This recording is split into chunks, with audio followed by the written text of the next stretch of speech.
Hey guys, we're back with another episode of Magic the Gathering Duels of the Planeswalkers 2014. Okay, I was very confused because like I got back. So the game doesn't have sound when I'm out of the game, and then when I click back in, it usually has the sound, and then it just like, it didn't have sound for a while, and I was like, what's happening here? And then it has sound, so it's good.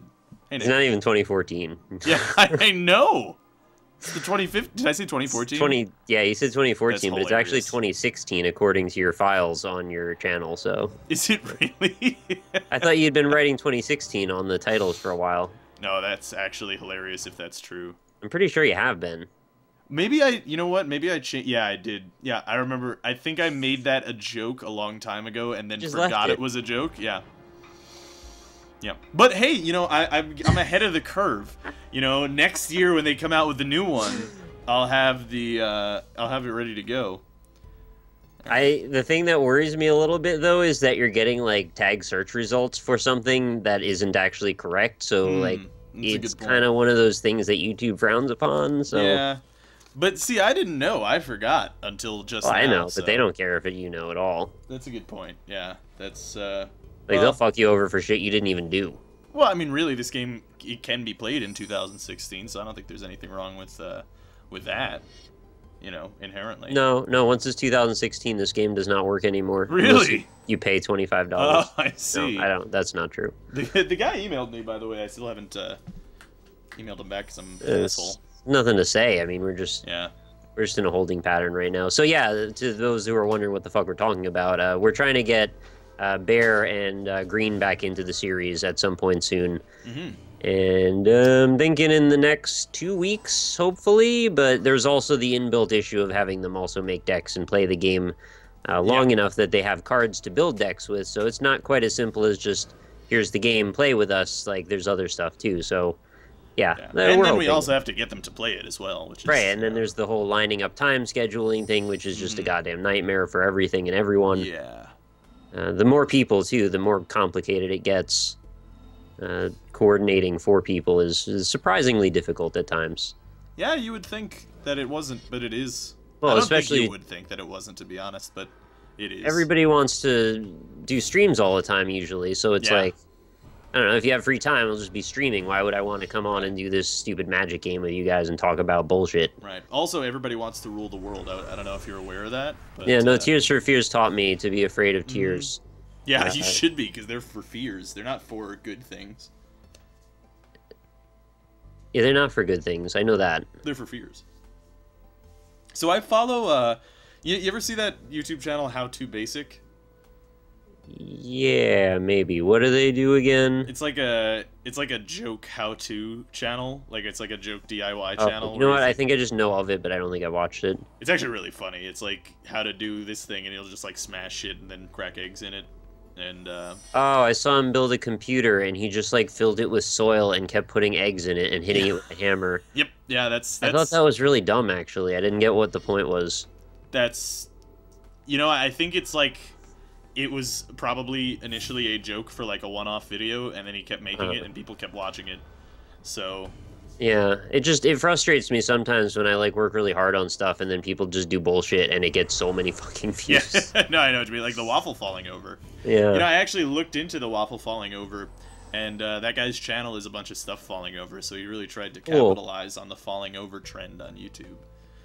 Yeah, I really think I'm probably worked too hard then. Okay. Feel better about that. Yeah, yeah. Oh, you already have one of these guys, huh? Well, you know, you just fucked with me already. I haven't even gotten a chance to do anything. You've already tapped my card. That's a good point, yeah. Yeah, that is true. Oh, fucking... Reach, too. Yeah, your controller's gonna come through the monitor and bite your ass. Is, yeah. That doesn't make any sense. It's not coming through the monitor. Probably not gonna come through the monitor, yeah. It'd be terrifying if it did. It's like sitting right next to your monitor. Is it gonna shoot through the back of the monitor and break out the front and pepper you with glass shards? That would be awful. It really would be. Kind of goes well with the parallel of what we were just talking about with tornadoes and shit, too. No, that's true, yeah. Tornadoes are scary, man. Tornadoes are scary. Like, they actually are terrifying things. Do you find yourself attracted to them? Because it seems like Austin was super into. He was very attracted. He wanted to have sex with those tornadoes. Well, he wanted to like hang out with them more than I did. I'm okay looking at them for like 5 minutes, but after that, I'm like, man, like this fucks up everybody's life. I don't want to look at this. Yeah. I'll look at a picture. I don't know if I want to watch a lot of YouTube videos about. Oh my God, you already have a siege worm. What is happening even? I'm trying to play cards so I can keep up. Why are you doing that though? Because I want to meet that dad, obviously. Oh, why do you want to meet that dad, I wonder? Oh, because do basically. Oh, I see. I mean, that is the answer, yes? What else do you say to that? No, of course, yeah. That's, I really have to pee. That's unfortunate. I gave you a chance before. No, I know. I made the mistake of turning you down. In fact, my whole body is like breaking down right now. It's got like issues that want to get out of you. Yeah, no, definitely. Definitely does have those things being a problem. You're really in love with this whole tapping all my stuff. gotta tap some of your things here, Nick. If I had like a card that was called Dat Ass, right? What do you think you would do about that? I'd tap it. Yeah, that's right. I'd definitely tap it. That's right. yeah, it is. That's right. Yeah, it is. Well, I don't know how it is, but it do. You know, they think it be like it is, but it do. That's not the quote, but I changed the quote because I needed that quote. Oh, I thought I changed the quote. I think we both you're changed correcting the quote, me. really. Let's all change the quote. Yeah, let's all change the quote. I think, can we start that hashtag? Hashtag change the quote. Change the quote? Yeah. And then it'll just result in Cave Story 2? Yeah, there you go. Just change that character. Where do they get make Cave Story 2, finally? Jeez. Come on, Nicalis. Make the game before the original developer makes it. Yeah, they don't make, like, any games at all, except for several games that come out. That's a good point, yeah. Except for all of those games that they made.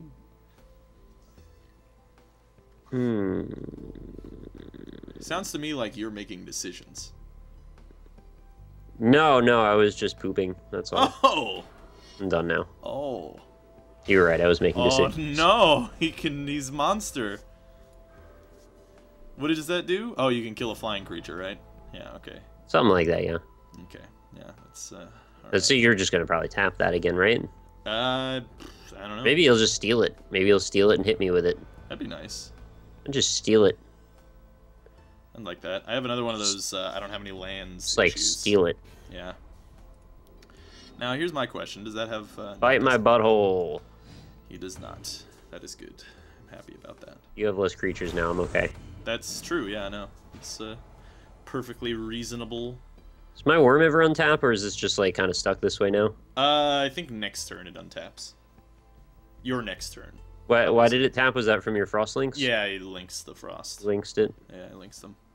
You remember the links? That was actually a handheld device. Really? Old one, yeah. I don't remember that, actually. It's back in, like, the TurboGrafx 16 era with the bonk. Disaster. A bald caveman, he'd hit his head into everybody and they'd freak out. There's also, like, I think Sega had another caveman mascot. He had a big old belly and he would bump it into people and they'd die. This is a thing about cavemen in video games for a while. Jesus Christ, god damn it, controller. Wait, how are you going to tap it when it's already tapped? Oh, you just keep it tapped. Yeah, I'm just gonna stay keep tapped. it tapped. I'm gonna keep her tapped. I'm just gonna play this, because I just need a blocker. Wonder if there's a way I can force it to untap. I don't know. Don't know if you have that way. Whatever. I just want a land is really all I want, to be honest with you. Just one. Well, I mean, as long as you're being honest. Yeah, you know, I'm an honest guy, Nick. I don't know if you knew that. Just an honest to goodness guy. I'm a real person. Human. I'm a real person. Mm-hmm. I'm a real living being. Would you say you're a real motherfucker? Oh, yeah. Yeah, I'm a bad motherfucker, actually. Wait, which wallet is yours? It's the one that says bad motherfucker on it. I love the way that he says that. Is like, yeah, it's just like you should know. Like, who doesn't know that? Yeah, my what other says wallet bad would it motherfucker be? on it. Yeah, I'm Samuel L. Jackson. Don't you know that? Did you not see my face? Why are you yelling at me? That's just how I talk. Ain't you never seen my movies? Whoa, what is that?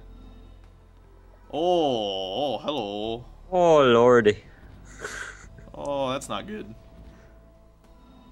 Well, maybe I just won't use it for anything, right? That's like a possibility. I'm gonna say that I doubt that that will be what you do, however. Maybe I'll just choose not to use them. Okay, that's reasonably possible. In that it's not. So I'm gonna block that one. You're gonna block that, Dad. I'm gonna block that, Dad. I'm gonna take the 9 damage though and get fucked on. Real good. Get fucked on. It's not an enjoyable fucking. It's like you're just laying there on the bed, and then you know, guy and his girlfriend are just like, "Hey, we're just gonna fuck on you now." Yep, they're gonna fuck right on top of me. Or maybe you're hiding under the bed. Okay. And then, sort of like in Walking Dead, I think that happens. Right. Maybe. Yes. Oh no, the dude just sleeps. He doesn't fuck on anybody. No, he fucks. But he does sleep on top of him for a while. No, definitely. I mean, I could say that's spoilers, but like. Ooh. Okay. Now I can work with some things. Why? I can banish this fucker. Here's the battlefield. You return target creatures. Oh, it's just back to my hand. I get it back. Yes. Yeah. Oh, okay. Yeah. And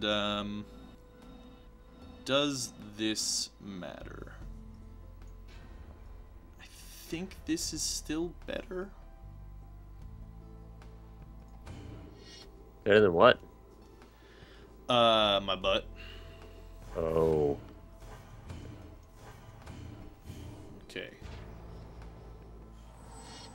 All right. I live to see another day. Sorta. Okay.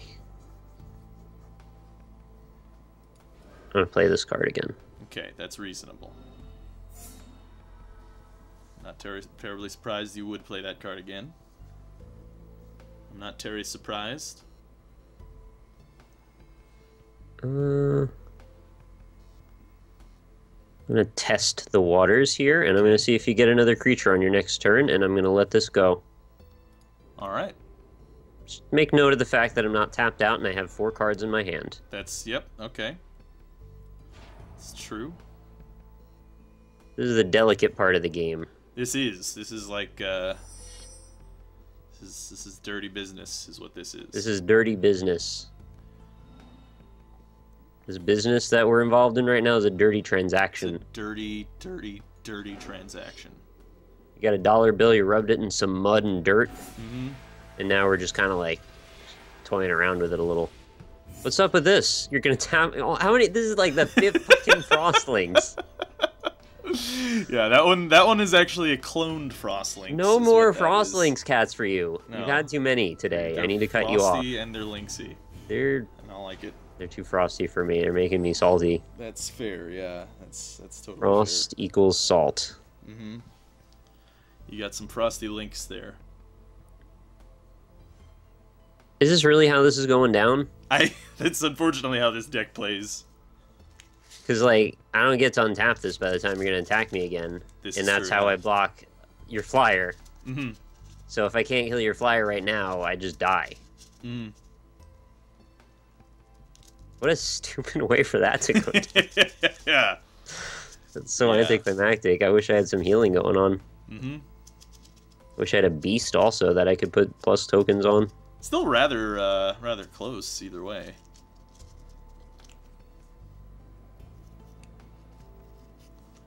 Oh, wait. Here's a way that I could still stay alive. Oh, no. Disaster. Oh, you didn't want me to say that? No, I don't want you to stay alive. I'd rather you die so that I live. Oh. I almost forgot this one, too. I think this will work. If it doesn't work, then I'm going to get some salty comments. Okay. So I'm going to do that. Oh, no. Wait. No, I still don't live. You just have too many creatures. I can't kill them all in one go. Mm-hmm.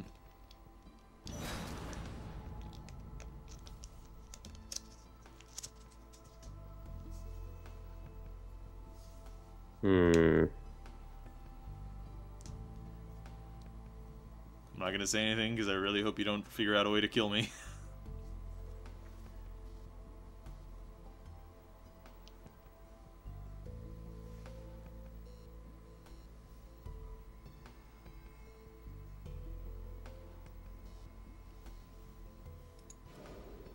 Uh-oh. What does this do? Oh no. Disaster Fest. Disaster faster. Oh god.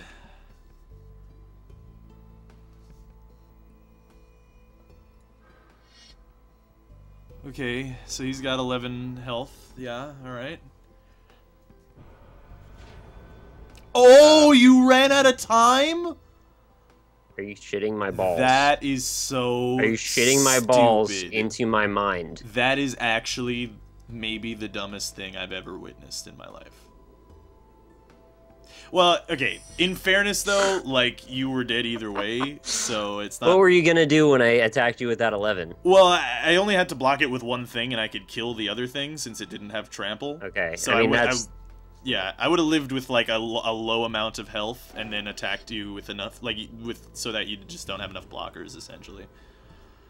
And, which is, like, what I'm gonna do now. But yeah. But still, like, that is shitty. Like, I don't know why I can't just turn off timers if I'm playing with a friend, you know?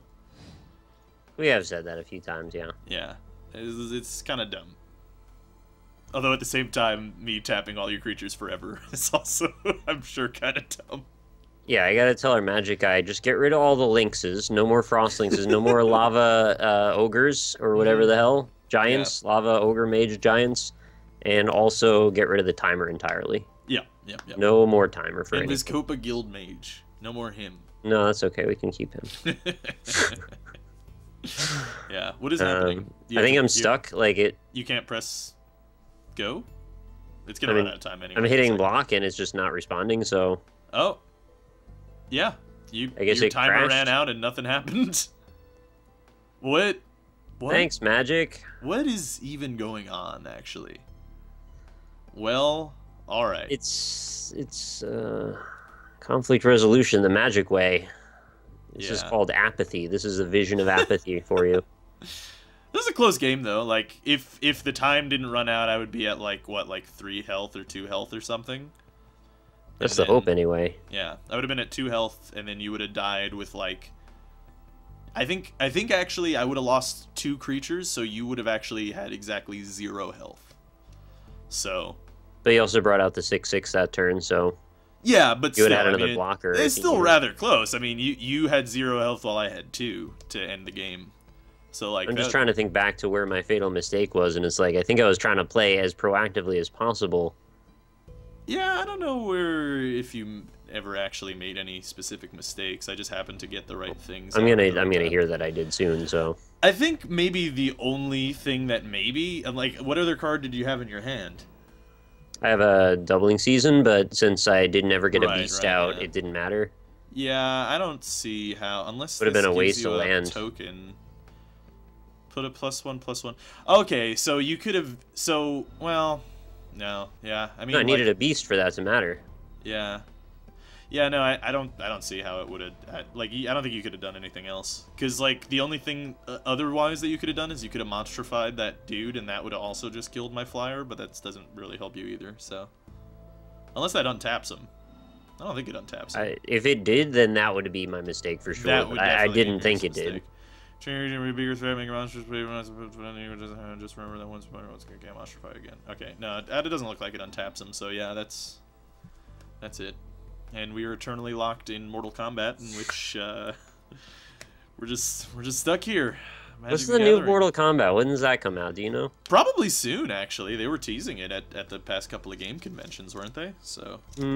No, I've never seen a booth for it at either PAX East or PAX Prime. Yeah, I don't know if they did any booths, but they at least have been releasing trailers. One trailer, as far as I know. I think there was a gameplay trailer too, but it looked cool. It looks like Mortal Kombat. It looks like the same thing though. It looks just like you got trees you can grapple onto now. Well, I mean, really, what else is a fighting game but exactly the same thing every time? But trees that you can grapple. Yeah, exactly right.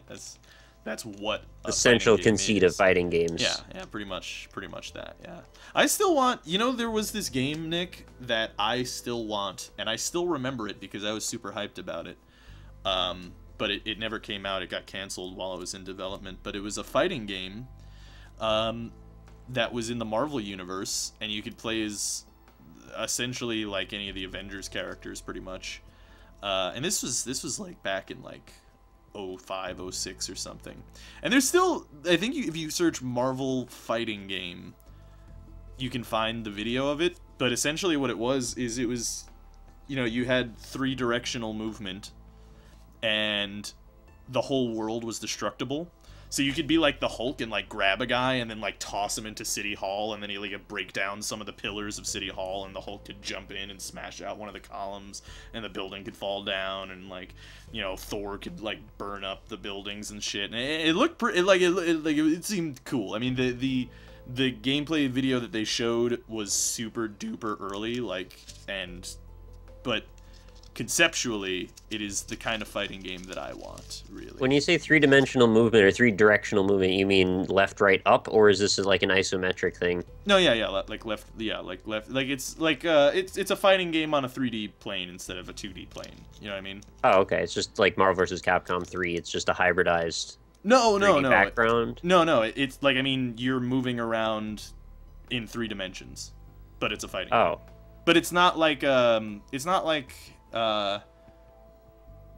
or not Tekken. Like it's not like Dead or Alive? Yeah. It's not like Dead or Alive, where, you know how in fighting games a lot of times the only way that you can actually move in 3 dimensions you is pivot on the circular axis. Yeah, exactly. It's not like that. It's like you can move around anywhere that you want in 3 dimensions, and then also it just has a bunch of destruction, and it's still a fighting game. And it could be like more than 2 opponents, I think, as well. So, Alright. I'm trying to remember the name. There was one on like PS2 that had a similar premise to that, and it was like Marvel characters too. It was really bad. Oh, you mean like Ultimate Alliance? No, that was an RPG, but this was actually more like a fighter/brawler. I can see the freaking cover of it in my head, but I can't remember the name of it. Doesn't matter, it sucked, but yeah, it was a similar premise, you know, break stuff and be Marvel characters and stuff. Yeah, they should really work on the destruction of things. Yeah, they're too busy worrying about the legal department acquiring licenses and making movie rights and deals and sequels to everything. Making DLC and whatever. Yeah, but like seriously, like it's been hyped, like destruction has been hyped since like PS2, and has still never... Red Faction, man. Geomod technology still like leaps and bounds above half the shit we actually ever end up seeing. I know, and it's like, what, like, work on it, man, because that could be so cool. I remember when they were first unveiling like Force Unleashed, and that was the first Euphoria. one, that had the Euphoria, and more specifically though, like as a sub thing in Euphoria was this thing called digital molecular matter, which still doesn't work yet. Like, and this was the years tensile ago. bending thing. Yeah, it's like they showed test skeletal structures. Yeah, like the wood would actually splinter and jelly would actually... I never saw jelly. I never saw any jelly in there. No, they did some jelly. They did some jelly. Yeah, they put it in Portal 2. But the thing in Force Unleashed is they never actually really used the digital. Like, it was hyped around the digital molecular matter, but the technology couldn't really do it. So essentially, what they did was some objects had digital molecular matter. Yeah, but you would break them and then they would immediately disappear. So... Well, there were like 3 or 4 exceptions throughout the game. There were a couple of beams that you could like pull and bend, and then they would stay bent, but they also didn't matter at all, and they didn't change anything. Right. Yeah. And then they tried to kind of disguise that ragdolls also counted, but they were actually just ragdolls. Well, that was Euphoria. That was like more of the which is used in GTA 4, by the way, and still I think is really good. Except it did feel a little bit weird in GTA 4, like the momentum. Yeah, well, yeah, because it was kind of weird, physicsy, like quappy movement sometimes, where like you would like accidentally have 1 foot off of a curb, and then your character would trip and fall like an idiot, which was still fun. Like, it was funny, but it was a little bit weird to control. It's this thing about like they can't seem to handle the idea of having flexing or relaxed muscles. It's always like everything is either on or off. Right. Yeah. And when your character's switched off, like, yes, things go limp, but also they don't get propped up at weird angles because of gravity. Yeah. Yeah, yeah. Well, the digital molecular matter. I don't know if did you ever watch that video that I'm thinking of, Nick, where with that showed the digital molecular matter? I mean, I remember being pretty hyped for Force Unleashed, and honestly, I kind of liked Force Unleashed, but not because of that. I heard it was good. I never actually played it, to be honest. Oh, really? You should definitely get it. It's still worth playing. Yeah, don't get the sequel. The sequel's straight up garbage. I heard the sequel, but the original was solid. Yeah. Yeah, it seemed cool, but I was actually kind of pissed because in that I thought, okay, there were a lot of thoughts that just happened there in that. Oh, yeah, let's address one at a time then. Yeah, okay. So I played a lot of like Jedi Academy and Jedi Knight 2 back in the day, which was really cool. Because Jedi Academy I really liked. Yeah, Jedi Academy I really liked though because you could customize your own Jedi, which was sweet. But then also it had like really intense dismemberment. Like there were console commands that you could change that changed how the dismemberment worked, where it was like really hard to dismember. Like it was like one that was where dismemberment only occurs when you've depleted the enemy's hit points. And then the second level was dismemberment occurred when you used an attack with the lightsaber. And then the third setting that you could set, which was really fun, was dismemberment will occur when anything has collision with the lightsaber. So you could just like walk through people and chop them in half and stuff. And that was really fun. But the dismemberment was great. Like you could chop off like at their wrists, and this really makes you sound like a serial killer. But it was still really cool. No, like, I understand. Yeah. I had the same thing with Soldier of Fortune 2, which actually had really good damage modeling, where no one else tried to attempt to keep it that way because it was like too graphic sometimes. Oh really? Yeah. Well, yeah. You ever see actually that Wolverine game? That actually was pretty good. Yeah, I played it. It was okay. I thought. I didn't think it was amazing. No, I didn't think it was amazing, but I thought it was it was better than I would have expected. And that technology was cool, where you could like tear through his skin and see underneath and all that. I didn't think it was that big of a deal. I mean, it was cool. I wouldn't even call it necessarily technology as much as just a process, because it was just like having multiple layers of a character that get revealed. Yeah, but I mean, like they do open up holes based on where you're hitting and stuff, or where you were getting like roughly where you were hitting. I don't think it was that granular. Yeah, probably not. But either way. But yeah, like the Jedi Academy, that was cool to me. And then Force Unleashed came out, and I saw how it was, and it wasn't like those games. I think it was rated T, wasn't it? I don't think it had dismemberment. Well, that's part of why I didn't like it, is because it didn't have dismemberment. And it's like, part of the power fantasy of having a lightsaber is that it can cut through. And actually, that is the entire power fantasy of having a lightsaber. Yeah, they will not address that. It can cut through anything. That is what makes a lightsaber cool. Like the stopped light stuff is like cool and doesn't really make any sense. And then like it's metal and it's sweet, you build it yourself. Okay, that stuff is all cool, but it's really secondary to being able to cut through anything ever. Yeah, but the real fantasy is picking out which gem you want. That's what they're after. Dude, like in Jedi Academy where you could customize your own Jedi, I really loved it. I really love that though, because like you could choose between like a single blade lightsaber, or you can choose between like the Darth Maul double blade lightsaber, or you could akimbo lightsabers and have two. Really come out that far then? Like I thought that was based on modified Quake 3 engine, which would put it like before Episode 1. No, Episode I think it's Unreal Engine actually. It's probably like Unreal 2 or something. No, maybe it is. I can't remember then. Yeah. Well, maybe, I don't know, but because the Jedi Knight games, there were a couple of them, because the first Jedi Knight game looks like trash ass today. So that was probably Quake Engine. I wouldn't be surprised by that. It was probably Quake 2, and then I bet they went up to Quake 3. Yeah, maybe. But yeah, no, in the third one, in the third Jedi Academy, in the first one, actually, you don't even really use a lightsaber. Actually, I don't think you ever use a lightsaber in the first one. I never really played the first one, though. And in the second one, because the first one was kind of like Doom, but Star Wars. Are we talking about Dark Forces right now? I think so, yeah. Yeah, that was actually really good. Yeah, it was one of the better first-person shooters of the day. I don't think it holds up well now, but it had a surprisingly large amount of guns and very confusing maps. It had a lot of stuff, yeah. I played like a little bit of it, but I didn't really play through the whole game. Jedi Knight 2, which was Outcast, was like that, except, an updated first-person shooter where you could also go into third-person.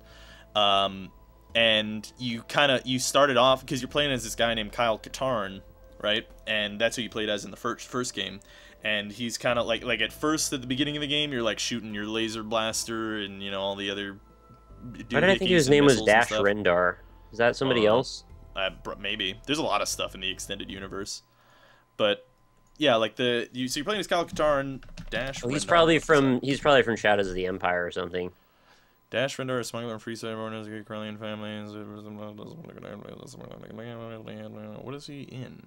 When you said it, I remembered his name being Kyle Katarn, but I think Dash Rendar might have been from the N64 game Shadows of the Empire. Maybe, yeah. Well, anyway, so you'd have lasers and stuff, and you shoot people, but then after, partway through the game, you get a blue lightsaber, and you get lightsaber people, and it was still fun. But the third game was probably a not as good game as the second one, but you could customize your own Jedi, which was sweet. Because you could have them, you could be like a Bothan or like a human dude, and you could change the color of your lightsabers and stuff, and you'd get different Jedi abilities. Like you can go down the good Force path or the bad Force path, where you get like Force lightning, or you can fucking choke people and shit. It was awesome. It was great, and you could dismember the fuck out of people, which was awesome. And then Force Unleashed they didn't do it. They didn't have any dismemberment, and it's like. Especially when it had the digital molecular matter too, it was just kind of like, man, it was very disappointing. It's a missed opportunity, but at the same time, as far as an action game goes, I think it was the most playable out of all of them. I'm sure it was good, and I heard it was good, and I actually played like the first level's pretty cool because you play as Darth Vader, right? Yeah. So you go around fucking up Ewoks or something. Yeah, I was like playing. I was playing that. I played through the first couple of missions, and it was still cool, but it was just, I think that they hyped up this technology and then totally didn't deliver, and that soiled me on the game, even if it was good, But I thought there was some way, like, maybe clones or something could be hacked up in some way, but it wasn't like as granular as I know you wanted it to be. No, yeah, well, you could chop up some, like I said, some objects had digital molecular matter, and you could chop those up, but then they would immediately disappear. And it's years later now too, and I want them to go back to that technology because it seems really fucking cool. Yeah. Like if you see that video that I'm talking about, it's weird because I'm pretty sure I watched it. It's like a tech demo, and what they use is they throw little tiny R2-D2s at things. Oh. Maybe you haven't seen it. It's really cool though, because it shows all the different. It's cool. Well, the other issue, though, is calculating physics on a massive scale, because the levels in that were pretty big. Yeah. Remembering all that, having that all put into RAM is kind of a big task for something, like the 360. And also the idea of the logistics of keeping in mind all of these physics collisions and then also designing a level around it. It means you can break everything really easily. Yeah. No, I totally get what the technical hurdles are and why we can't have it, but it soiled me on the game when they overhyped that specific thing, Well, no, I'm actually kind of more on your side because I think it's kind of bullshit that you went so far as to create this technology but didn't have the ability to properly implement it. So, like, why did you bother in the first place then? You didn't even need to go that far with it. But at the same time, the game is still fun. Yeah. And it's one of those things, too, where it's like, I wonder how much the console technology held back what they were actually planning to do or what they could accomplish at the time, and that is such a shame if it is that if that's why. That was like what, 2007 or 8? Yeah, probably. It's not that long ago in the scheme of things. Yeah. Well, I mean, like I said, the digital molecular matter, at least the tech demo that they showed, is still, I mean, that's like 10 years ahead of what we even have now today in destruction stuff, because like the best destruction engine right now, the best practical destruction engine, I should say, is like the Battlefield, where you can blow out different but it's still based on that old the DICE engine. But I would have said like Red Faction's last one. Yeah, right. Red Faction Guerrilla, because you could actually terraform stuff to some degree. That doesn't have like multiplayer though, right? Where like online multiplayer with that kind of stuff. Yeah, I guess not. Yeah. Why does that matter? Well, because that kind of is like a stress test as to whether or not it can hold up. But I guess if it can it can play a game, then yeah, I suppose, yeah, that's probably better. But either way, even that is like, on that old model of this is a thing, this is its destroyed state with applied physics to the little parts that come out of it, you know? Yeah, but they also went so far as to create skeletal structures and put, like, panels on stuff, so, like, all the buildings can be completely taken down to nothing. Right. The thing is, once they become inactive, yes, they're still physics enabled, but they don't actually register as having mass. Right. So things kind of just blend through each other, and then they don't actually matter. Yeah. Yeah, the digital molecular matter, though, looked... It was just fucking leaps and bounds above anything else that even exists today. I'm forgetting something really obvious here that I'm going to really kick myself for not thinking of later. I don't know. I mean, physics systems that have gotten better in terms of, like, animation and adaptation, I mean, obviously, like, Assassin's Creed did some good work with that, but, like, Overgrowth, have you seen that? Oh, yeah. The bunny that attaches to things really well. Yeah. It actually does blend nicely on different surfaces, and I think that's kind of important, that the animations actually make sense with the environment around them before you worry about destroying the environment. Because you need that ability to adapt to all kinds of different deformed faces of things before you add that extra element. Mm-hmm. No, totally. I agree. Also, so I think that's a good start. Here's the video that I was talking about, but it's like, yeah, it's yeah. No, I mean we're still very far off from, like, what I want. I don't think we have to be so far off, though. I just don't think people are putting the right time and energy into it. Yeah. It could, if somebody really did, though, it could blow people's fucking worlds apart.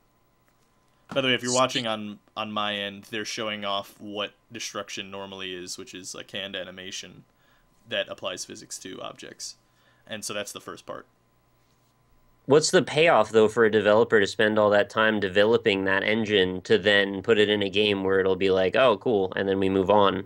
Well, I don't think the incentive is there. You could just use this digital molecular matter thing instead. I mean, that's what like most games are now, is like purchasing different parts of engines and stuff and putting them in. Well, people make entire things in Unity based around that. There's an asset store, and people just grab various bits and bobs and put them together like Little Big Planet. Yeah. Although there's some coding involved. Well, yeah, I mean that's actually how, like, most AAA works today. Is like they usually don't, when they're doing like physics stuff and shit. They usually don't build that from the ground up, because there's really no point unless they're talking about, like, building it internally within the company beforehand to use as an asset library for the rest of your games. Then right, yeah, like they did with Unreal Ed technology. Right, exactly, yeah. But beyond that, it's usually just like, I know that I remember seeing there's this one company that just makes, like, capes. They just apply physics to cloaks and stuff, and they're used in, like, a buttload of games. You just license them. Seems so unnecessary. What, like, having the cloth physics as part of another physics engine seems like you should just be able to take a plane and attach it at 2 fixed points and just say, make this physics enabled, and now it is. Yeah. Unfortunately, I don't think it works as easily as that, which is a shame. Well, I was kind of assuming we were at the point now where everyone's working within some sort of physics framework, whatever engine they're in now. Right. Because even fucking Game Maker has a physics system to it. Well, yeah, that's the thing too. Is like, what's their baseline engine? Because a lot of games companies either use their proprietary engine, which has either, like, really, really old that has just been updated over time, or building it from the ground up, and then you have to, like, make a whole new, like, skeleton of shit, basically. Look at the Call of Duty engine. Like, yeah, that's got some mileage. The new one. Too. Advanced Warfare, is that what we're calling it? I can never remember what this new Call of Duty I think it's called Call of Duty Kevin Spacey. Okay, well, so Kevin Spacey's Call of Duty, I saw a trailer of some gameplay in some commercial, and it looks exactly like every other Call of Duty, even though, you know, how many fucking generations now? Right, yeah. Well, because they're still using they're still using a modified Modern Warfare engine. Yeah. Like, it's the same engine. And you can see it in the way the animations interact with each other. Yeah. Immediately you recognize that it's that engine again. Yeah. No matter how much gloss and polish they put over it, which they don't even really do that much, you can still see. Yeah, it's... But, you know, it's got a dog sometimes, and the fish will get out of the way when you're diving, so... Yeah. I remember when they first were showing the fish stuff, and I remember a post on r/gaming or whatever, where they were like, they're showing how the fish get out of the way, and Kind of reminds me of something, and it's a clip from Mario 64 where Mario was swimming and the fish got away. Yeah. It's like... Well, how deluded do you have to be to put that in your marketing and be like, look, guys, I know we haven't really been bringing our A game lately, but you got to see this fucking fish technology. Look at this fish tech that we just added in. Like, you forgive us now, right? Like, how does that happen that people think that that's going to blow our goddamn minds? Oh, man, they have this jelly prism in a wind turbine, Nick, and it's hilarious. I do like a good jelly prism. Yeah, they're the best kind of prisms, in my opinion. There's also that one, it was showing fluid dynamics, and it was like a transparent fish tank, and it was shifting back and forth, and they kept dumping water in it. And it did that thing, instead of it looking like a bunch of blobs of, like, mercurial substance, it actually had fluid... like a resistance to it where things would actually blob together in the way that liquid actually does. And then I think they like threw a rock at it and it busted out and it actually broke through and carried bits of the glass with it. It was very impressive. That's cool. I'm totally like a nerd when it comes to that stuff. Like I will get down with watching some fluid physics. Oh yeah. Oh, you're gonna love this video when you get the chance too, because it is. Dude, you've overhyped the video at this point.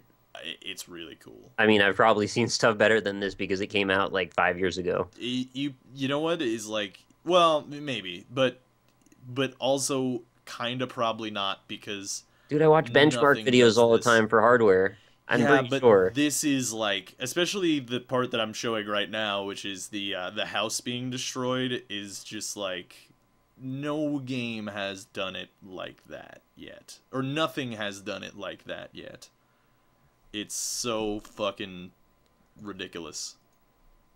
It's hardcore. It's and I still want it in games. And what are they called? Pixel Jux? Is that the name of their fucking thing? Pixel Jux. I've never heard of that. Yeah, I don't know either. Yeah. Jux. Yeah, that's what it seemed like. There was like a little watermark, but maybe that was like something else. Let me see.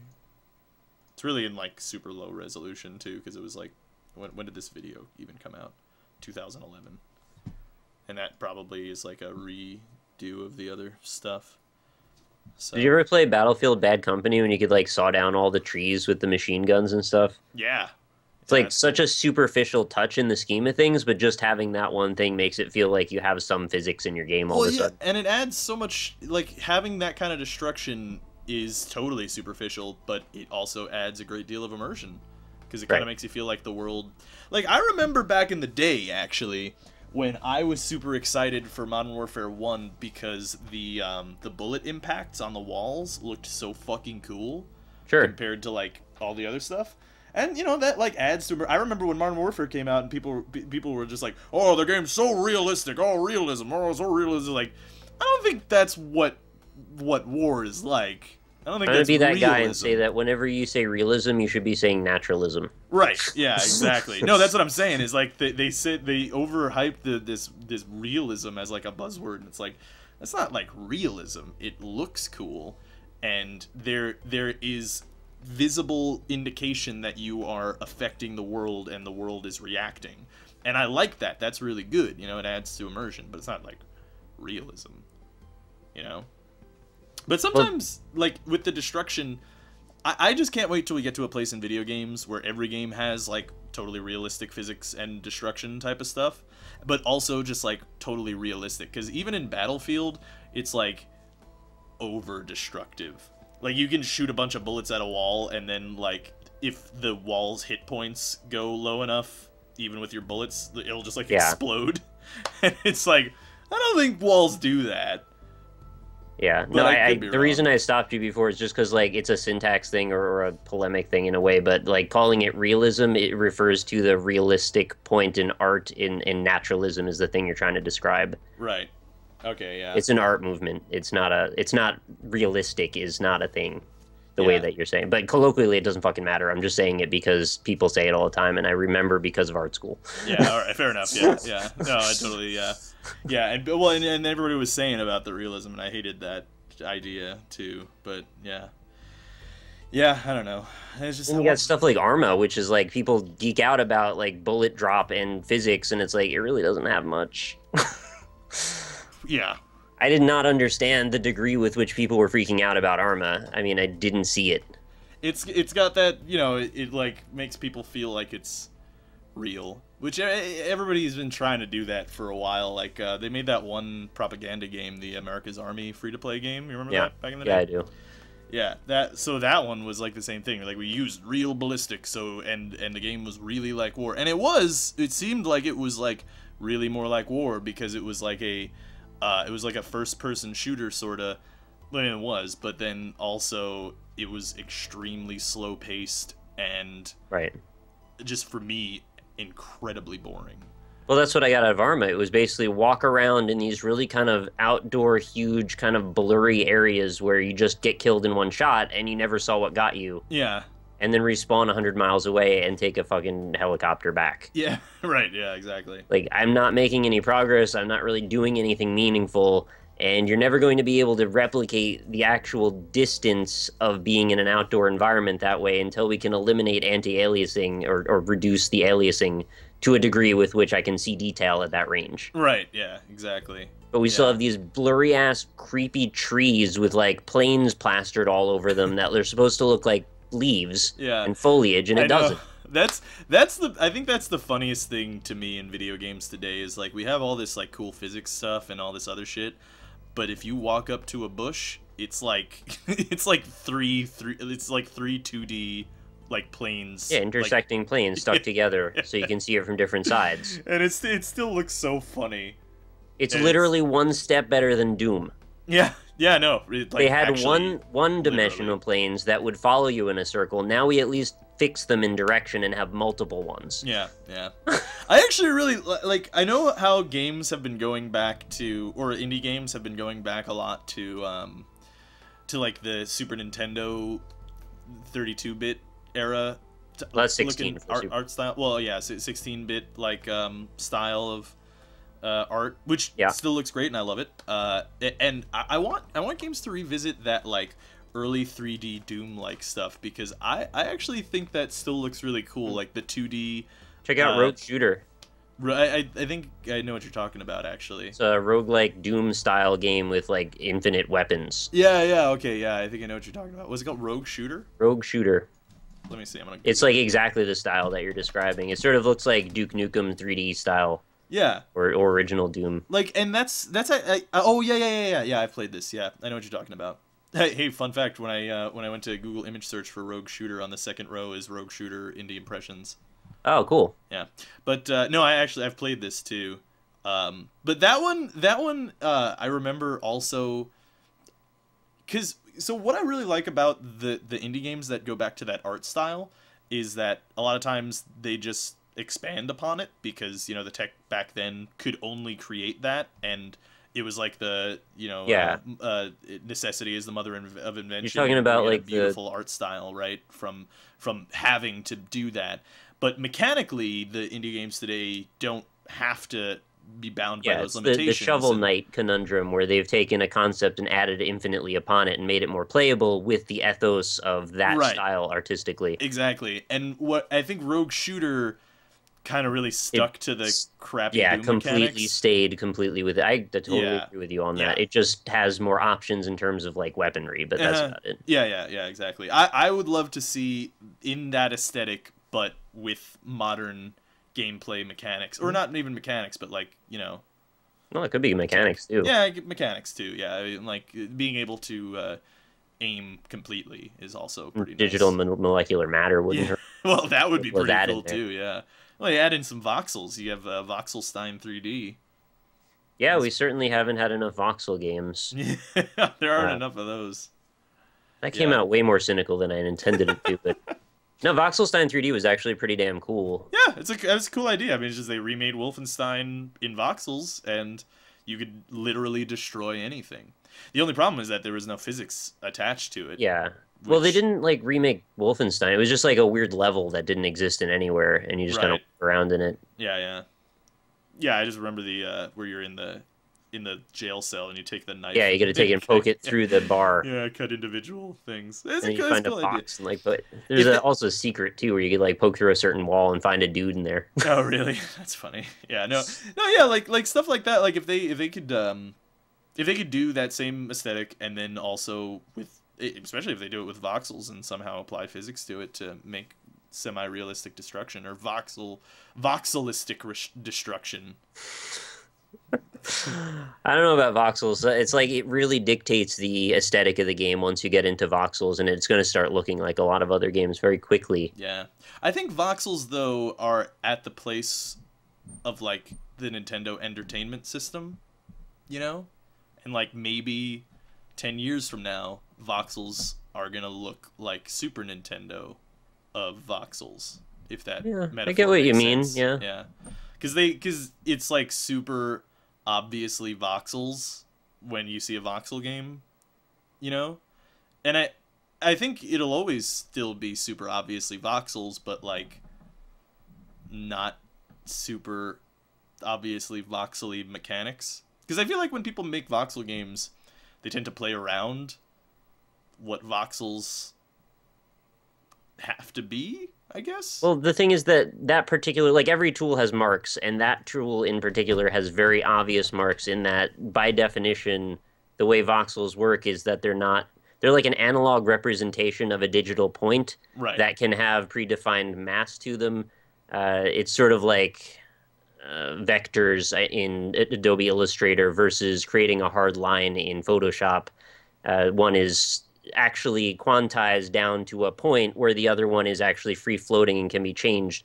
And because of that, I don't know that developers can necessarily be able to manipulate it with the granularity necessary to make it look like anything else. Right. There's what is his name? Lex Lawful, I think, is there was an old voxel-based game that had very, very like high degree of granularity. Every like inch of the ground was its own voxel and could all be deformed and broken apart. And then you have games like Vox, which is just like big old chunky, meaty, like Minecraft-style NES, blocks. Yeah, right. So once we can get to the point where like the granularity is like pixel-sized, right, I think we can talk then, but also I don't know how the hell you do that. Yeah, right, yeah. Well, I mean, you know, like, see, I don't know. I was going to say, like, what the fuck happened to Cube World also, but, like... Yeah, we don't talk about Cube World. Yeah, you just don't, actually. But that's, like the amount... Again, I don't know how deeply ingrained voxels actually are into the game, because it seems, from what I saw of the game, it seemed like it was superficial. Sure, and also it was Voxeltron, or Voxatron was the game I was trying to think of. Yes, yeah, I know what you're talking about. The top-down shooter, Smash TV type thing. Yep. Yeah, no, it seemed kind of superficial, right? Because, like, when you would explode an area, it would, you know, it would deform as if there were an explosion there. But then also, it, like, played some sort of, like, that seemed like a canned animation of, like, there's a bunch of voxels exploding everywhere, but it didn't look like they were actually... or any physics applied to them, or that was actually happening. It looks like they just played a voxel. I can't imagine having to calculate each one of the voxels' physics trajectories and everything, though. Yeah, I don't know either. I think that's what the Yogg's Cast adventure was trying to do. Yeah.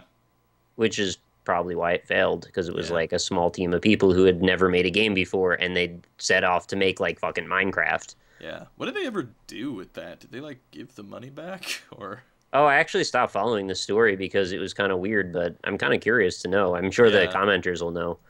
Yeah, because that seemed kind of like... It's weird, too, because, like, I don't want to, like, you know, be a cynic, but I saw that and I was like, that shit ain't happening. Like, based on like, what they had in the video, it was like...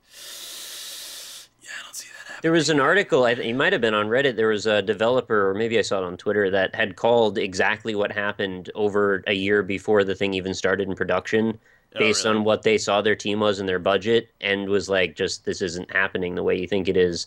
And they told the person that, or the head of the development staff that was making the thing, and they was like, no, I will reassure you, we have every good intention, and, like, well, of course that's what they'd say. Right, yeah. And things just didn't pan out, unfortunately. Yeah.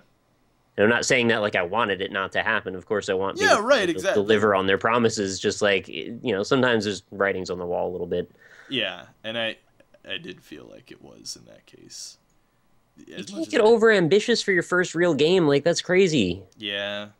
And then and they made so much money on it, too. Like, how much... I even want to see, because it was, like, kind of ridiculous how much they made. And they blew through all the money for the budget, like, immediately. Oh, did they actually even blow through all of that money? I thought so. Yeah, it's like $500,000 in Yacht Ventures. That's, yeah. Yeah, it was extremely ambitious for what they were attempting to do there. Because it was like, hey, we're going to make Minecraft, but a more complex version of Minecraft that also has all of the tools that Minecraft has today that took Minecraft years to make. You know? And it's like, that seems like a really bad idea. Especially considering the gameplay footage that they showed, because, like, based on that, if they were to act, like, if it did actually pan out and they'd made the whole thing, it would not be done now. It would be done even probably 5 years from now, I would think, even. Like, well, I don't know if their intent was to release some sort of early access thing and then build on it like Minecraft, but I don't even think they got to a point that there was anything playable. Yeah. Or if there was, they played it and rejected it, and that's why it never came out. Yeah, probably. It looked, yeah. It's unfortunate. I mean, I'm totally for, like, you know, YouTubers branding, getting behind a game kind of thing. Because I think that's actually a cool idea. Like, they had that one game, right? The, what's-his-face, famous angry video game nerd game? Yeah. I heard that was, like, you know, all right. It was a 2D platformer like Mega Man. Like, that is a whole different caliber. No, I know. That's a, yeah. But I like, what I'm saying is, like, I like, conceptually, I think that's totally cool. Like, that's like a, you know, a brand, you already have an audience built in kind of thing. It's, like, not terribly different from a movie, like a licensed game, you know?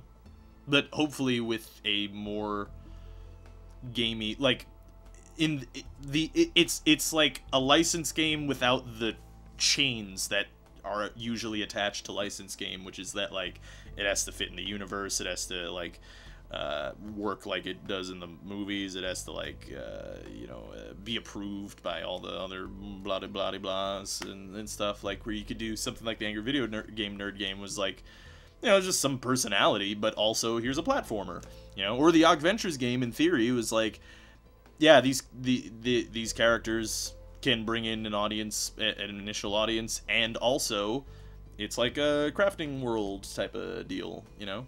So, but isn't it kind of weird, like, when you make your generally most of your audience up from playing Minecraft, and then you're like, hey, let's make our own Minecraft? It is pretty weird. Yeah, and they also have a long history of, like, weird interactions with Mojang and Notch as well. So that also kind of irked me. Is like, I mean, it's not my business. It's just a little awkward, I guess. Exactly. Yeah, it was a bit. Yeah, and I did like I didn't want it to fail, but I was like, I don't think that's gonna do what people think it's gonna do. And it got paid out real quick too. Well, another one that is like, it doesn't. I don't think it's necessarily gonna fail, but holy shit, if it does, it'd be like the most colossal, like, burning Star explosion. Citizen. That's what I was. Yeah, Star Citizen. Like, if that fails, if that does not meet pretty much every expectation, that is going to be historic. I know it won't. Before we judge it, go to youtube.com/StarCitizens and become a citizen today. Right, because you own the because that's me, and you better, because it's going to be the biggest goddamn YouTube channel that there is. Yeah. We can do this. We can do this together, guys. Well, honestly, if anybody wants to break into YouTube, if you're a viewer right now, there it is. If you want to break into YouTube, well, yeah, that you pay Nick for the channel, but also if you want to break into YouTube and you want, like, a really good ticket in, like, for real, subscribe to my YouTube channel and then buy it from me, and you'll have a built-in audience, so you can make your own Star Citizen videos, and everyone will come watch them. If you want, like, you could do what Dota Cinema did, which is Dota Cinema just got on the they just jumped on early and made high-quality content about the Dota beta, like, way before anybody even had it. It's a funny thing to say. What? The high-quality content I just like, Dota Cinema? Dota beta. I just like saying those words together, that's all. It's a good sounding couple of phonemes. But yeah, no, like, if you get, like, 'cause Star Citizen is going to be extremely popular on YouTube once it releases.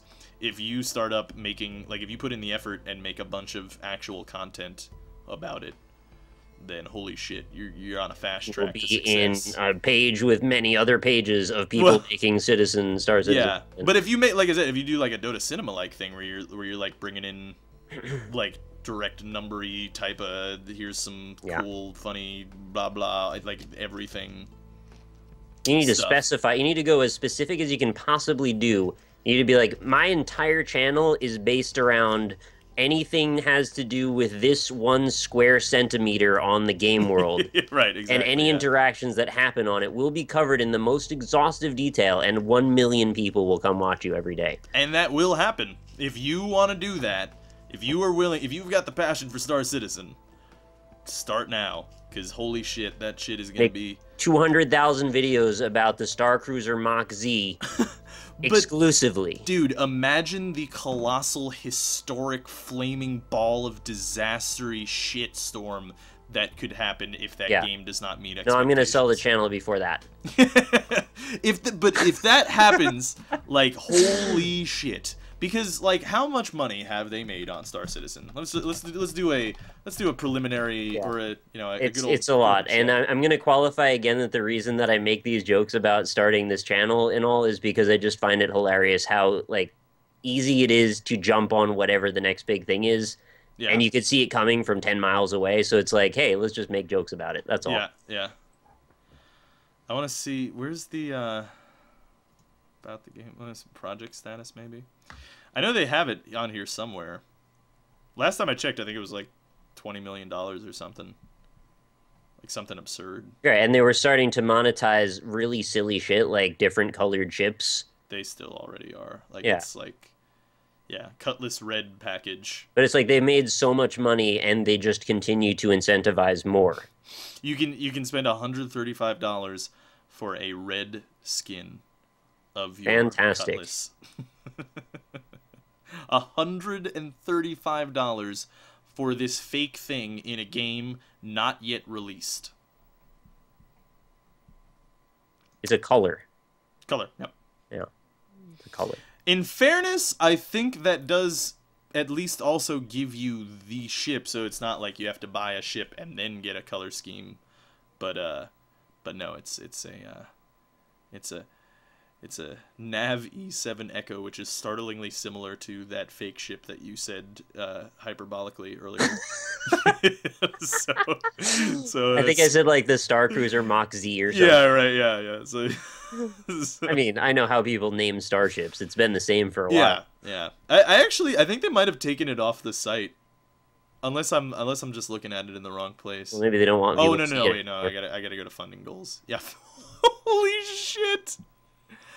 Their current stretch goal is $59 million. All the money is what it says now. There's no more total. All the money. It's got $58,991,000 raised and 633,000 Star Citizens. A game that has yet to release has 500,000 people playing in their minds. This is the power of the dog pile. This is when people join something based on other people joining something based on a speculation. It's like, there's not a chance that it'll result in all expectations being met, or even half of them. I don't even... You know what's weird? Is this last August was their highest funded month. Great. You know what the real question is this going to be a SimCity-style disaster, or is it just going to come out and be a little buggy? It's not going to be, did this come out and sweep the world with its genius? It's going to be how not colossally does it fail. I don't... Right? It's going to be like, how does it meet... Because I think people are imagining this is going to be their new space game that everyone has always dreamed of forever. Of course they think that. Which everyone has always dreamed of the perfect space game forever. And, you know, it's totally fair to buy into that dream. It has $50 million plus behind it, so clearly somebody knows something. It's like purchasing a lottery ticket, you know, like this could be the one. Like maybe it's not But it could be the one. But after the first million, you know, is the speculation still going to matter because you could buy it after we know? Yeah, well, that's, yeah. You know, it's already been funded 20 million times over.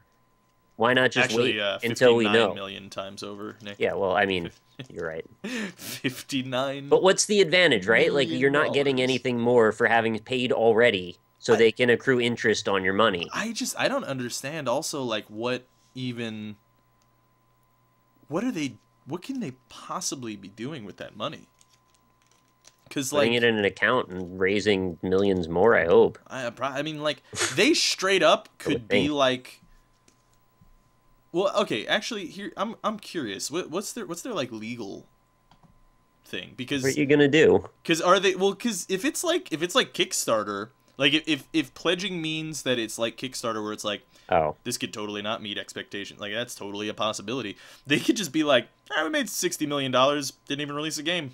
Fuck it. Let's just not do it. No, Kickstarter, you'd get sued. Would you get sued? Yeah, you are able to hold people accountable for not delivering a product. Really?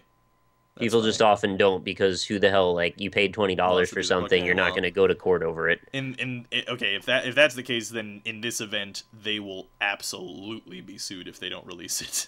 But, like, what if they release it and it's nowhere near what they promised? Well, that's the expectation, right? Like, what if we have a Starbound issue where it's like, hey, it works, but it's, like, not at all yet where it's supposed to be? Yeah. And that was, I think, a really bad idea, what they did with Starbound, too. Yeah, it completely put me off the game for, well, still. Yeah, right, yeah, still. Because, you know, I was reading some of their blogs, and they were like, yeah, the leveling system that we had in place there isn't even, like, we just made that for the beta. Like, it's not how the game is supposed to be or how it's designed. We're still working on that internally, the way that it's supposed to be played. And it's like, well, then why'd you release it? Because you released, like, a shitty, grindy, like, kind of terrible leveling system, and I in a completely fair fashion believed that's what you were making the game as, you know, and it wasn't that, and it, like, you know, it definitely has soiled me on the game. The thing is, when it first came out, we actually still had a lot of fun with it, but like, in retrospect, I'm not really sure why to the same degree. Well, like, there was a huge hype train for Starbound. Oh, you know what it was? It was just the idea of the unknown. It was the idea that we didn't know where the limit was, and then we eventually found the limit, and we're like, okay, well, this is as far as we go now.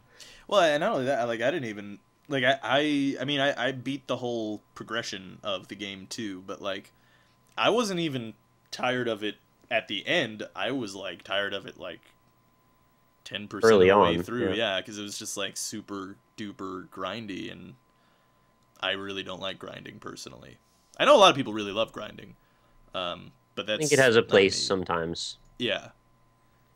It's weird. I do like grinding sometimes in some ways. You played Clicker Heroes, so you obviously like grinding to some right. Yeah. Well, in certain contexts. Doesn't mean you like it everywhere. Yeah, right. It's, yeah, and we'll see, because that's the thing too, right? Is that, like, Clicker Heroes is grinding, like, it is, that's the whole thing, is grinding, but it's also transparent about it. Well, it's transparent about it, but it's also low input. Like, I don't have to expend a lot of I don't have to expend a lot of anything to grind in that game.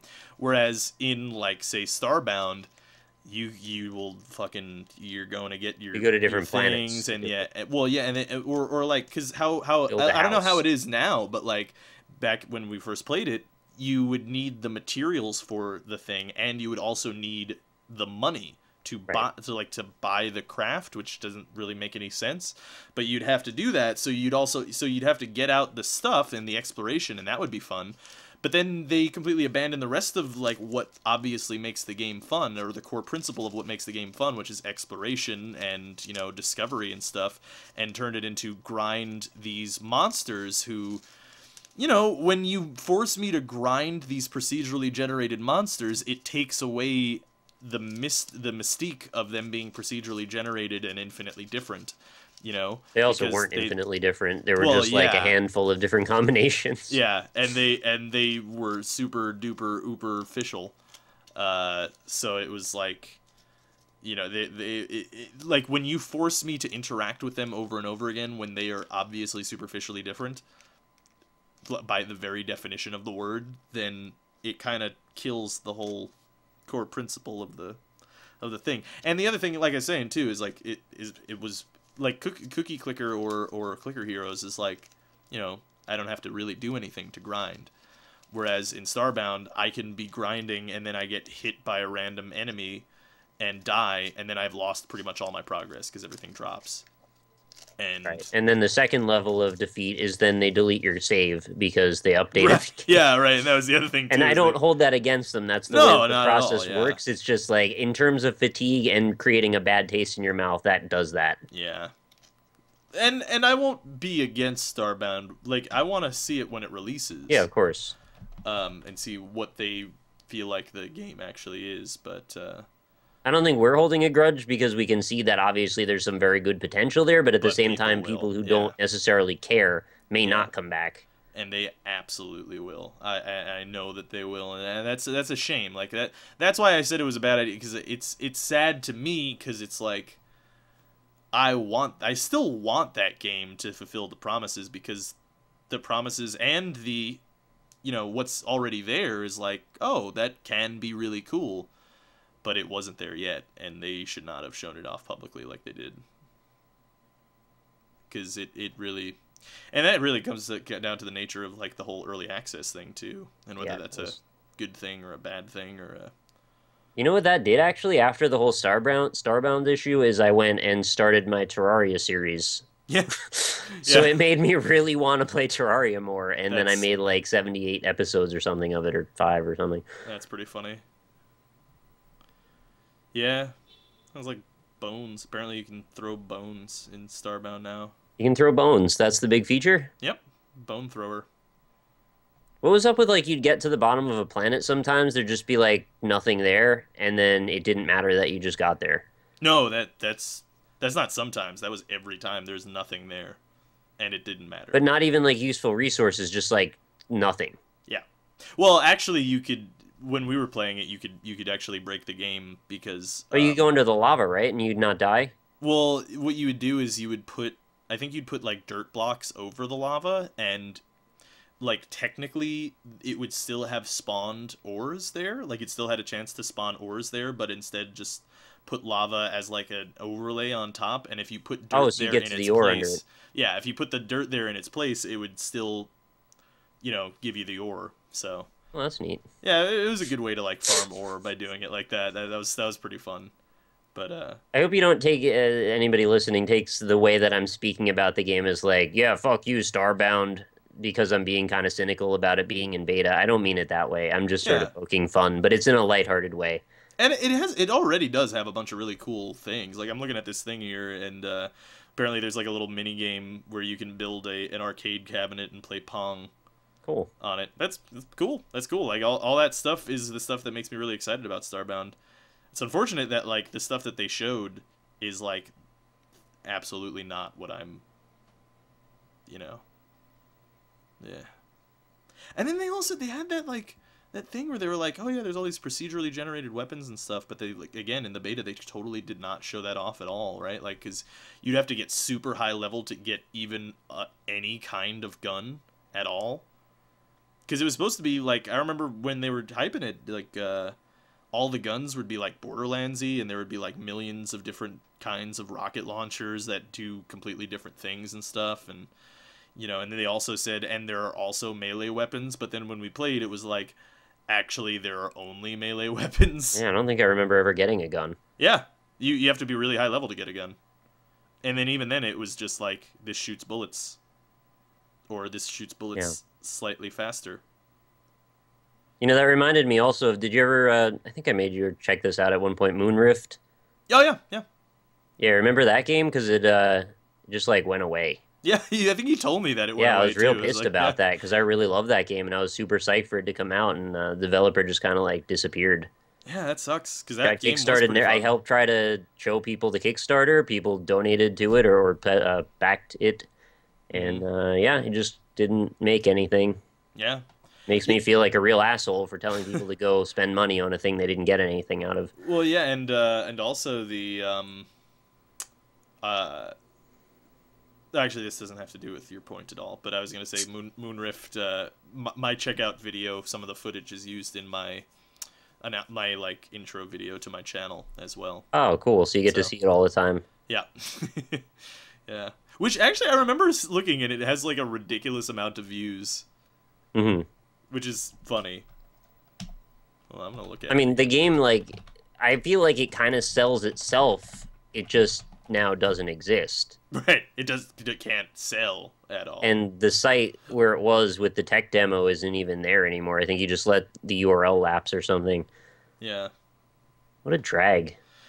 Yeah, it sucks when stuff like that happens. So hesitant to back any kind of Kickstarter at all or to endorse any kind of Kickstarter at all. And I'm so happy now that freaking Vine with Cavern Kings, like, this is the one case where I feel like we're good. Like, this is fine. Yeah, yeah, totally.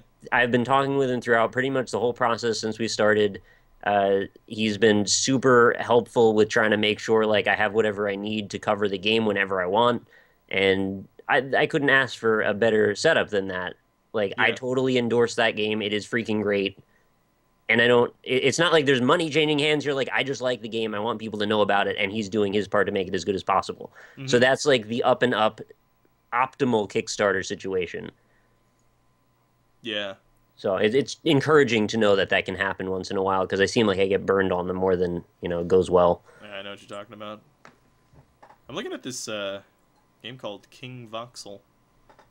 Oh, I think I saw that. Looks pretty cool.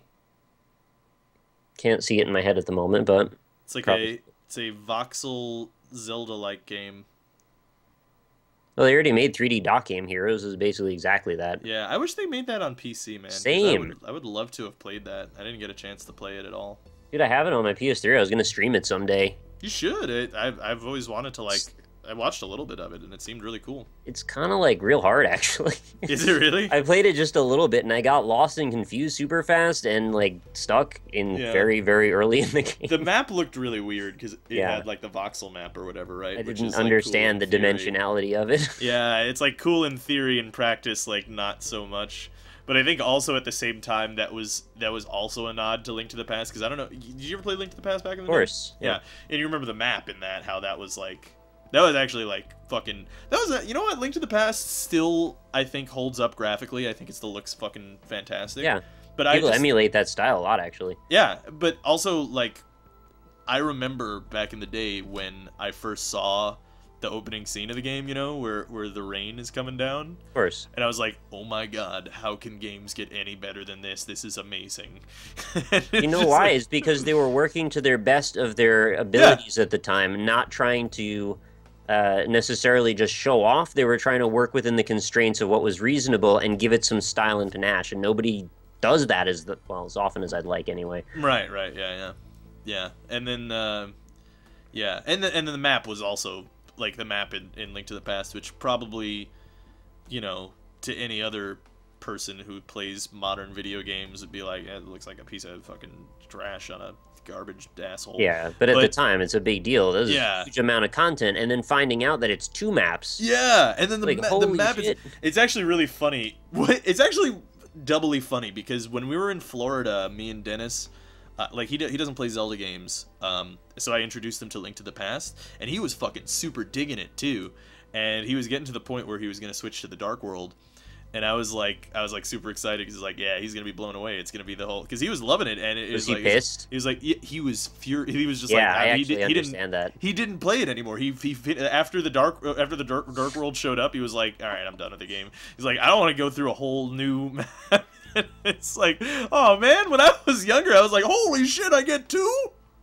You know what, though? I actually kind of understand his point as well, because it feels like you kind of palette swap the whole map in a way. Yeah, that is what it is, but it's it's a significant palette swap, and it actually has meaningful changes, but at the same time, it's like, I've seen all this already. I would just rather have a double as big map. The Link to the Past, though, like, that did some things that other Zelda games and usually just like other games in general just don't do, which is like sometimes in that game there's just an enemy that is nowhere else, has nothing to do with the story, has no impact at all, and he's just completely unique to this one screen, and you don't even have to necessarily fight him. Like, there's the one that I'm thinking of specifically is is that one little balloon guy who's near the potion brewer house, and like you hit him and then he explodes into a bunch of little guys, and then they like fuck with you. But it doesn't exist anywhere else in the game, just right there. Super Metroid has that too. I think there's at least 5 different enemies that only exist on one screen. Really? That's great. Yeah, that's so cool. Or like another thing that Link to the Past does is like you know, you'll go in a room and there are 2 levers, right? And one lever opens the door and progresses. Yeah, the other one fucks with you. And the other lever doesn't work, right? Or how it would in other games. Yeah, do that. But in Zelda, like one of the levers just drops a bunch of skull snakes that explode themselves, and it's like, that's so good. And I wish further Zelda games. Yeah, no, I know it is dickish, but it's hilarious, and it's like it's Dark Soulsy, you know, a little bit, and I guess that's one of the reasons why I like Dark Souls as well. But I wish more Zelda games did that too, like gone back to the Link to the Pasty type stuff. Yeah, it's definitely a free-form adventure that you don't quite see expressed in that way in a lot of other games. Yeah. One of my favorites. I mean, I'm thinking about all the Zelda games that happened, and like Link to the Past, Link's Awakening, Minish Cap, probably like some of my favorites. Mm-hmm. Yeah.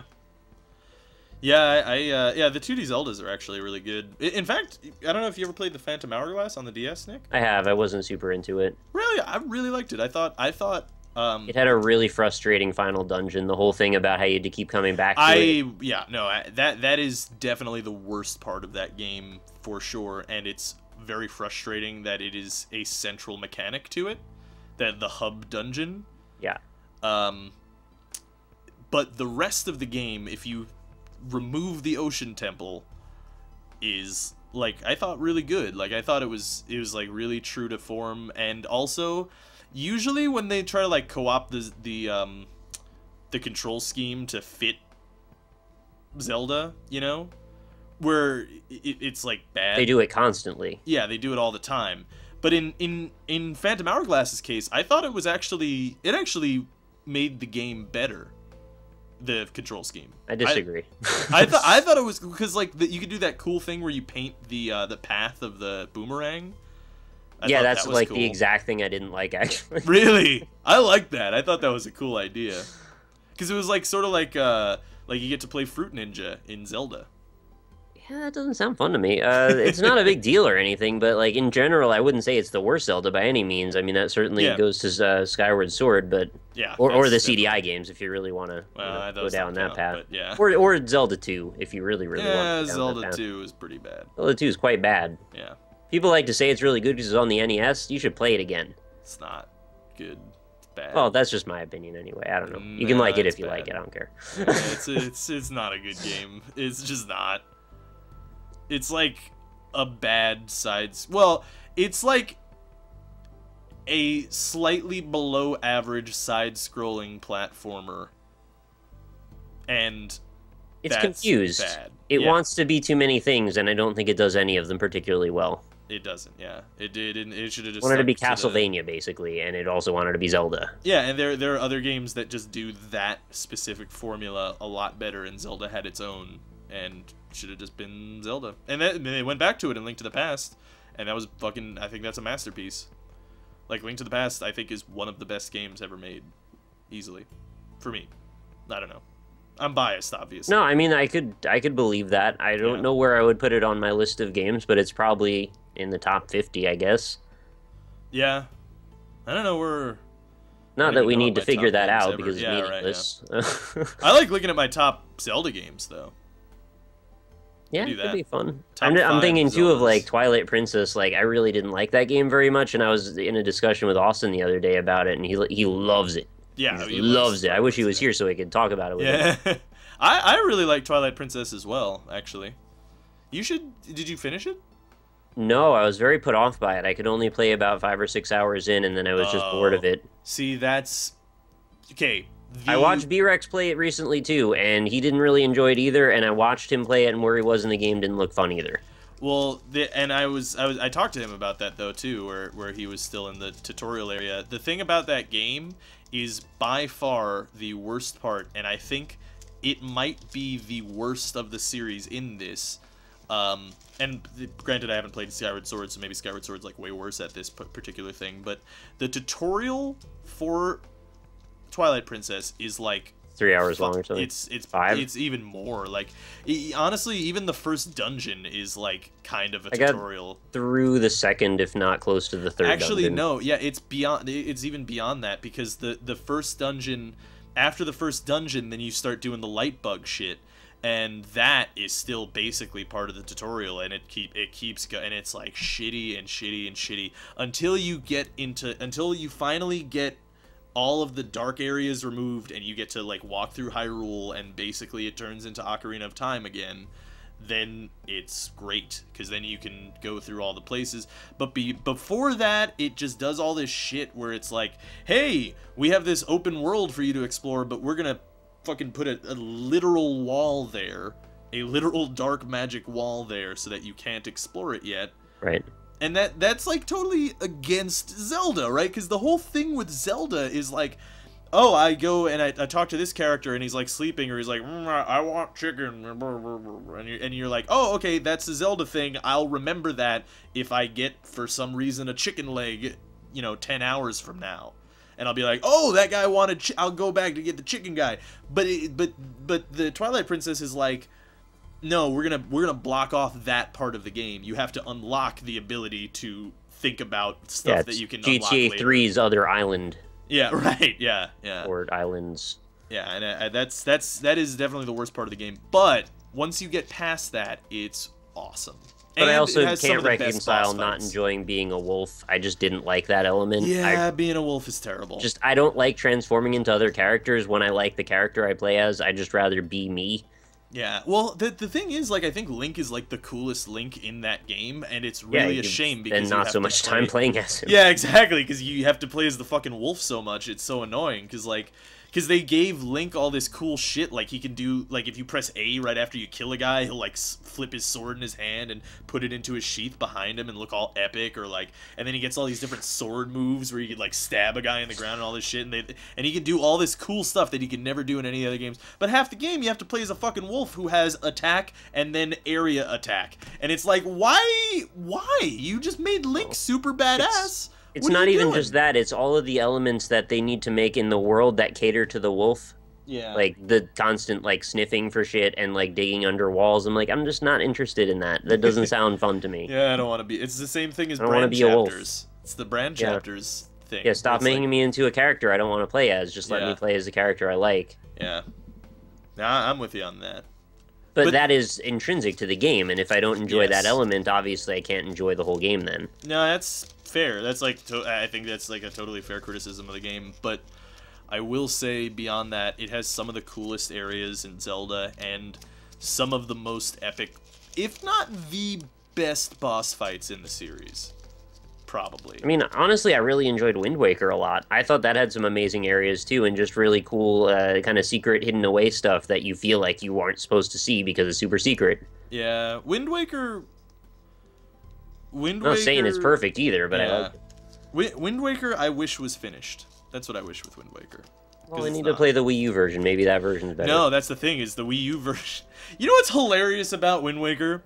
Is that, okay, so when I say it's not finished, just a little background, Wind Waker was being hyped for a while. It was supposed to be a launch game on the GameCube, and then it didn't work out that way because the development took longer.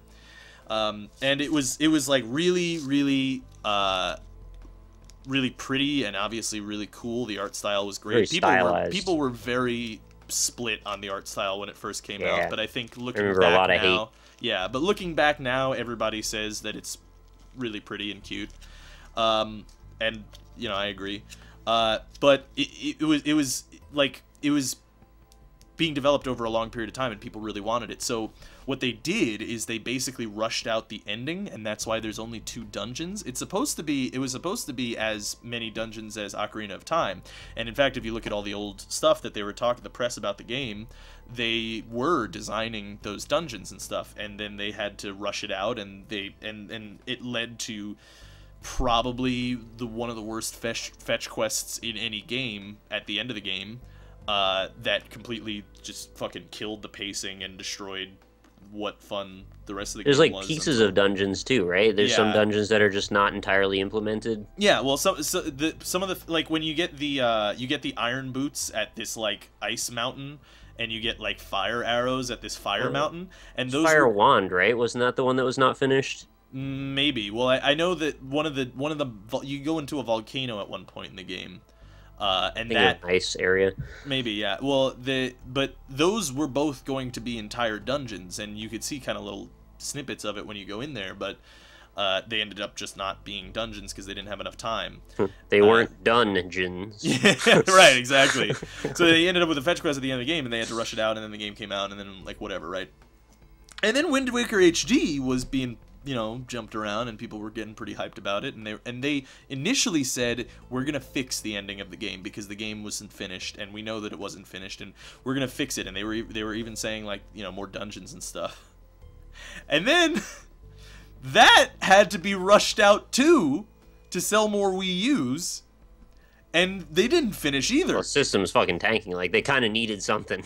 Yeah, well, and you know what's hilarious is that the Wind Waker HD sold the shit out of that system. They had an enormous bump after Wind Waker HD came out. And they did make the ending apparently a lot better because it's not as awful as of a fetch quest, which is totally fine, but I just find it kind of hilarious that both versions of the game and the second version that was released like 10 years later had to also be rushed, and the ending couldn't be finished in the same way.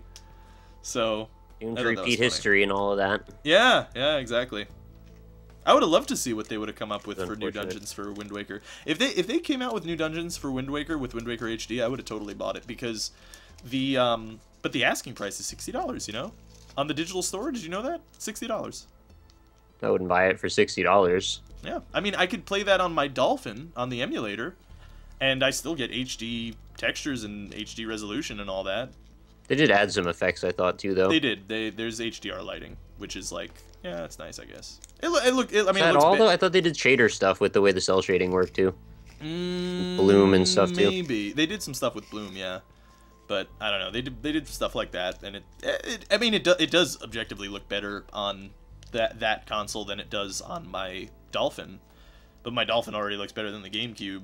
And do I want that incremental difference in quality for $60? Not me. Nintendo operates under the principle that once they sell you something, you immediately throw it away. Right. So every time they sell it to you again, it's the first time you've ever seen it. Right. Pretty happy about that. Yeah. So. Well, and they did fix some things with Wind Waker HD, but I really do wish that they weren't rushed. Maybe 10 years from now, they need to sell the Wii 7, and then they won't rush the remake of Wind Waker. Sad state of affairs that the Wii has had such a hard time. I kind of feel like I empathize a little bit with Nintendo, where, like, I often find with my YouTube channel, like, shit, man, I just didn't make any videos for too long, and now I have nothing to put up. That's what they did. They sold a system and, like, shit, man, I just didn't make any games at all. Yeah. And then we let, like, a year go by, and there's, like, 1 or 2 things anyone gives any shits about.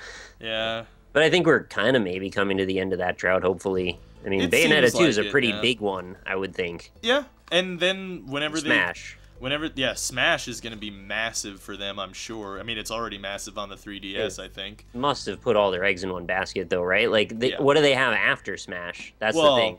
There's Zelda in the future. Zelda in the future, which is literally the only story Nintendo's ever had since, like, 2000. I don't think that's going to come out next year, either, which is what they initially said, and I honestly really hope they don't rush it for the sake of sales, but... Well, they need other shit to sell then. What do they have? They don't have anything on Zelda 2. Like, that's the thing. Like, at E3, you remember when we looked at that weird-ass tech demo, maybe. there was nothing there. Like it was. And we played a game trying to figure out where it was pre-rendered and where was the skybox. Yeah, exactly. Which is definitely telling, and it's like, ooh, man, when you have to show something that early, then shit, man, you are in a hurry to get hyped. Like, this isn't your first goddamn rodeo, Nintendo. Like, how many Zelda games have you been through at this point that you don't get how this development process works? Yeah. Yeah. But, you know, that game, based on the very vague, ambiguous promises, could be, potentially, the best Zelda ever. Okay, I have to point out, and I don't want you to be upset with me, I really mean this in all well intents. Yeah. We talked about Star Citizen earlier, and now we're talking about the Zelda game, and we're actually doing the complete opposite thing about both of them for the same reasons. While I completely agree and logically know that you are completely correct. Okay, that's fine. As long as we get there. I still want to suspend my disbelief. I want to consciously suspend that cynicism and hope